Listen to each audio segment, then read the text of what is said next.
మాజీ మంత్రి కొడాలి నాని అత్యంత సన్నిహితులకు పోలీసులు నోటీసులు ఇచ్చారు. వాలంటీర్లతో బలవంతంగా రాజీనామా చేయించడం, లిక్కర్ గోడౌన్ వ్యవహారంలో బెదిరింపుల కేసులో కొడాలి నానికి అత్యంత సన్నిహితులుగా పేరున్న దుక్కిపాటి శశిభూషణ్, అలాగే పాలడుగు రాంప్రసాద్, గొర్ల శ్రీనుకు గుడివాడ పోలీసులు 41A నోటీసులు ఇచ్చారు.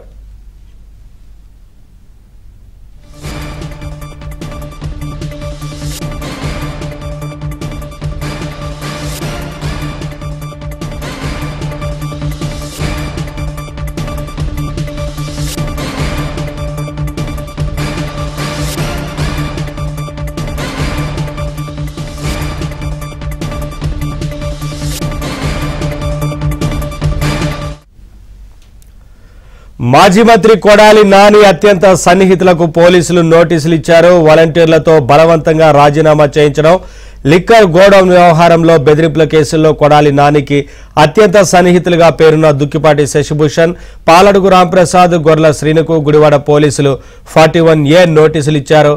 అప్డేట్స్ మా కరెస్పాండెంట్ పూర్ణ అడిగి తెలుసుకుందాం. పూర్ణ, కొడాలి నానికి అత్యంత సన్నిహితులకు పోలీసులు 41A నోటీసులు ఇచ్చినట్లుగా తెలుస్తోంది. ఏంటి వివరాలు?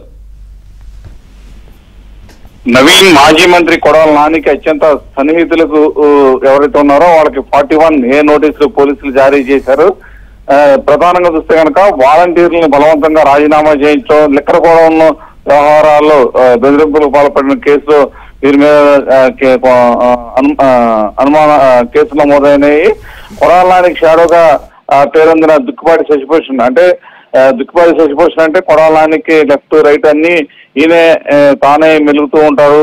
ఈయన కూడా 41 నోటీసు జారీ చేయడం జరిగింది. అలాగే కొడాలి నానికి అత్యంత సన్నిహితుడు మిత్రుడైన పాలడుగు రాంప్రసాద్, అలాగే గుడివాడ వైకాపా అధ్యక్షుడు గొర్ల శ్రీనులు కూడా ఈ 41 నోటీసులు జారీ చేయడం కూడా జరిగిందని తెలిసింది. అయితే నోటీసులు కూడా అందినట్టు కూడా మనకు సమాచారం ఉంటుంది.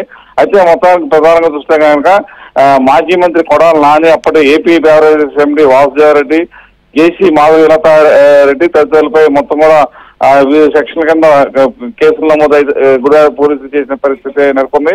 అయితే ఈ కేసుల మీద మొత్తం కూడా వాళ్ళందరూ కోర్టుకు వెళ్ళడంతో కోర్టు కూడా 41A నోటీసులు ఇచ్చి వారిని విచారణకు సహకరించాల్సిందిగా ఆ కోర్టు విజ్ఞప్తి చేసింది. దీంతో పోలీసులు కూడా 41 నోటీసులు జారీ చేసి వారికి విచారణకు రావాలంటూ కూడా ఆదేశాలు జారీ చేశారు. Naveen, thank you Purna, thanks for